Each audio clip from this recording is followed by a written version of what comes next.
Assalamualaikum semuanya. Baik, saya di sini selaku moderator. Perkenalkan, nama saya Angela Salsabila dengan NPM 212141025. Pada kesempatan kali ini, kami kelompok 2 akan mempresentasikan tugas mata kuliah Botani Farmasi dengan tema enzim dan perannya. Dari dosen pengampu mata kuliah Botani Farmasi yaitu Ibunda Yayu Putri Rahayu, MSI.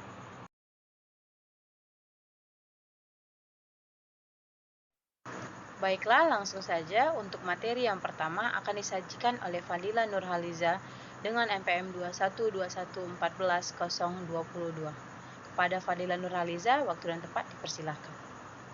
Baik, terima kasih sebelumnya. Perkenalkan, nama saya Fadila Nurhaliza, NPM 21211141022.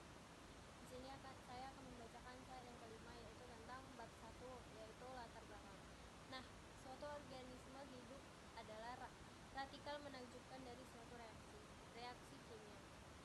Sel dalam tubuh mampu mengatur lintasan-lintasan metabolik yang dikendalikannya agar terjadi dan dapat mengatur kecepatan pada suatu reaksi dengan cara memproduksi suatu katalisator. Nah, katalisator disebut sebagai enzim. Peran enzim sebagai biokatalisator sangat berpengaruh terhadap peristiwa-peristiwa dalam tubuh. Nah, oleh karena itu, sebagai determinan yang menentukan kecepatan berlangsungnya suatu peristiwa fisiologi. Nah, enzim sendiri merupakan polimer biologik yang mengatalisis lebih dari suatu dinamik yang memungkinkan kehidupan seperti yang kita kenal sekarang. Nah, enzim adalah protein yang katalik yang sangat khusus. Fungsinya yang dihasilkan oleh semua organisme hidup. Sedangkan enzim bertanggung jawab sebagai atas banyaknya reaksi biokimia yang penting dalam mikroorganisme, tumbuhan, hewan, dan manusia. Enzim terdiri dari protein dibentuk oleh rantai linier panjang asam amino. Nah, laju reaksi dapat diturunkan dengan berbagai jenis penghambatan enzim.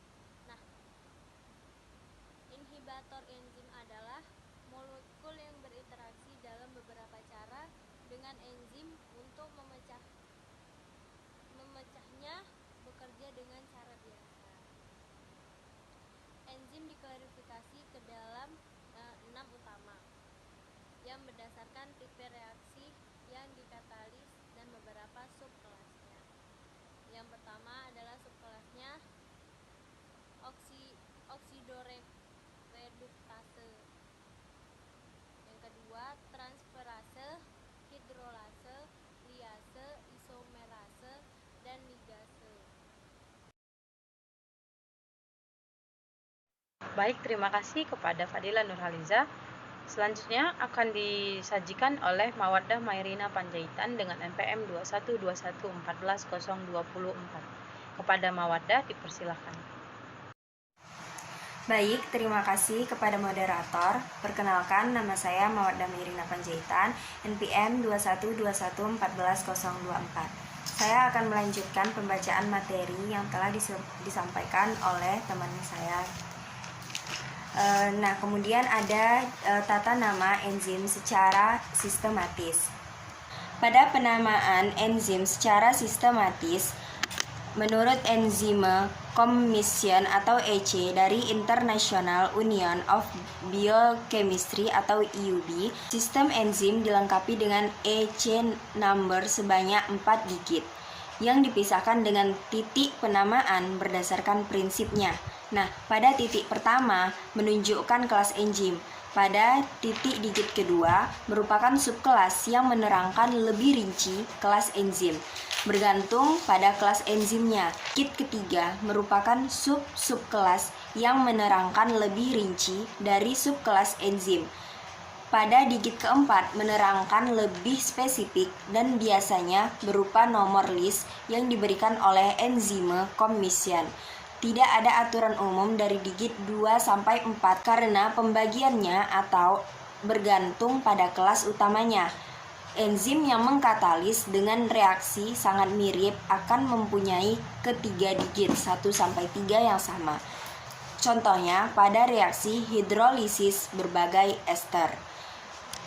Nah, kemudian ciri-ciri enzim itu ada 8, yaitu yang pertama sebagai katalisator. Pada katalisator ini, enzim berfungsi untuk mempercepat reaksi tetapi tidak ikut bereaksi. Kedua, tersusun dari protein. Enzim merupakan protein yang tersusun atas asam-asam amino. Kemudian, yang ketiga dibuat di dalam sel. Enzim dibuat di dalam sel hidup melalui proses anabolisme berupa sintesa protein. Keempat, dipengaruhi faktor lingkungan atau suhu dan pH. Nah, tiap-tiap enzim memerlukan suhu dan pH optimum yang berbeda-beda karena enzim adalah protein yang dapat mengalami perubahan bentuk jika suhu dan keasamannya berubah. Nah, kemudian di luar suhu atau pH yang sesuai dengan enzim tidak dapat bekerja optimal sehingga enzim kehilangan fungsinya sama sekali. Kemudian ciri-ciri enzim itu bekerja bolak-balik. Maksudnya, enzim akan terbentuk kembali setelah terjadinya reaksi. Kemudian, enzim memiliki ciri-ciri bekerja di dalam dan di luar sel.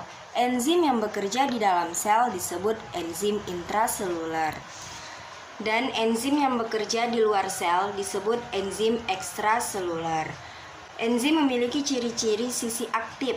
Di dalam enzim terdapat sisi aktif yang tersusun dari sejumlah kecil asam amino.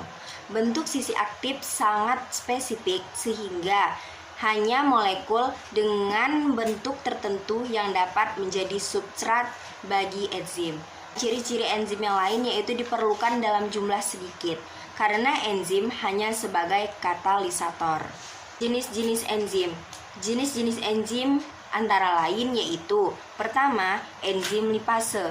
Enzim lipase adalah enzim yang dapat sekali bekerja dengan mengkatalis hidrolisis ikatan ester dalam substrat lipid yang tidak larut air seperti trigliserida berantai panjang. Enzim laktase. Laktase adalah enzim yang digunakan dalam produksi susu rendah atau bebas laktosa yang dikonsumsi terutama manusia yang memiliki intoleransi terhadap laktosa.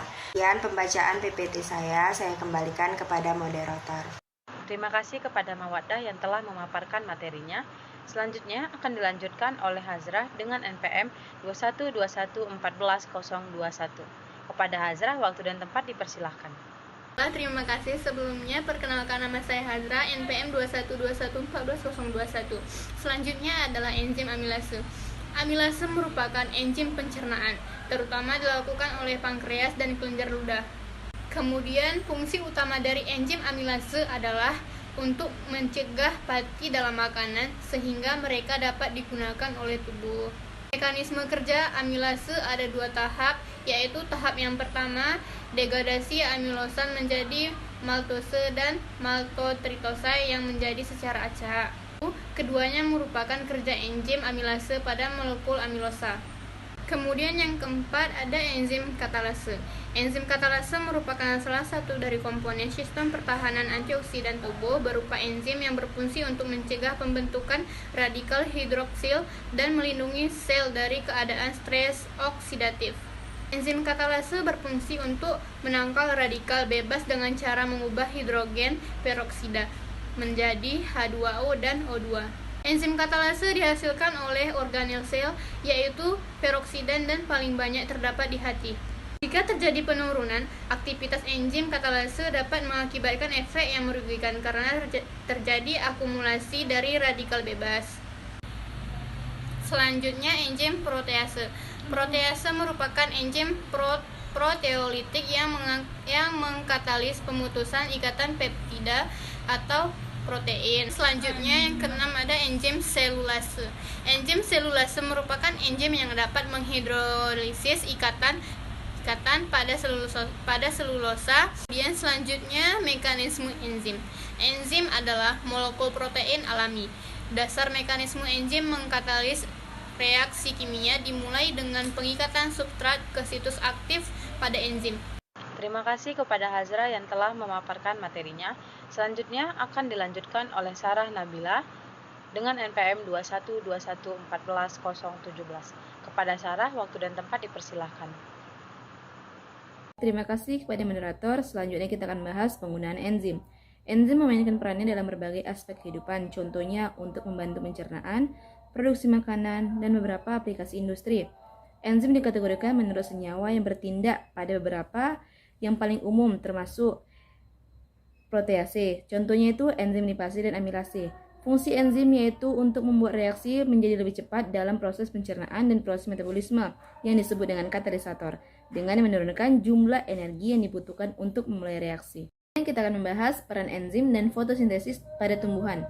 Enzim lipase berfungsi sebagai penghancur dan pencerna makanan lemak dan lipid. Sedangkan enzim sukrase adalah enzim yang mengubah sukrosa menjadi glukosa dan fruktosa yang sederhana. Enzim vitalin adalah enzim yang terletak pada rongga mulut yang terletak pada kelenjar air liur. Sedangkan enzim katalase berfungsi melindungi dan menjaga serta menetralisir gerakan pertumbuhan semua racun yang ada di dalam tubuh. Peran enzim dalam proses respirasi pada tumbuhan. Tumbuhan bisa melakukan dua jenis respirasi sekaligus loh, yaitu aerob dan anaerob. Pada proses aerob terjadi proses pembakaran atau oksidasi secara sempurna dan menghasilkan energi yang lebih banyak. Tujuan dari respirasi ini adalah untuk mendapatkan energi. Aplikasi botani farmasi. Enzim digunakan dalam industri kimia, makanan, kosmetik, dan farmasi. Beberapa enzim digunakan untuk sintesis antibiotik, contohnya pada deterjen cair dan bubuk, yang melepaskan kotoran yang terikat pada pakaian. Kesimpulannya adalah enzim adalah protein yang berfungsi sebagai katalisator biologi yang mampu mengubah substrat menjadi produk. Enzim juga disebut dengan molekul besar, kompleks, dan aktivitasnya spesifik. Ada 6 bagian kelas utama enzim, yaitu oksiredutase, transferase, hidrolase, isomerase, liase, dan ligase. Enzim berfungsi baik pada pH dan temperatur yang optimum. Aktivitas enzim dapat dihambat oleh inhibitor kompetitif dan inhibitor non-kompetitif. Telah selesai pemaparan materi kami pada judul kali ini, yaitu enzim dan perannya. Terima kasih kepada teman-teman semua yang telah memaparkan materinya dan menyampaikan materinya untuk kita semua. Dari kami, saya selaku moderator, serta teman-teman saya dari kelompok 2 pamit undur diri. Terima kasih kepada teman-teman sekalian, serta dosen pengampu kami, yaitu Ibunda Yayu Putri Rahayu, MSI. Kepada Ibu, saya ucapkan terima kasih sebanyak-banyaknya. Assalamualaikum warahmatullahi wabarakatuh.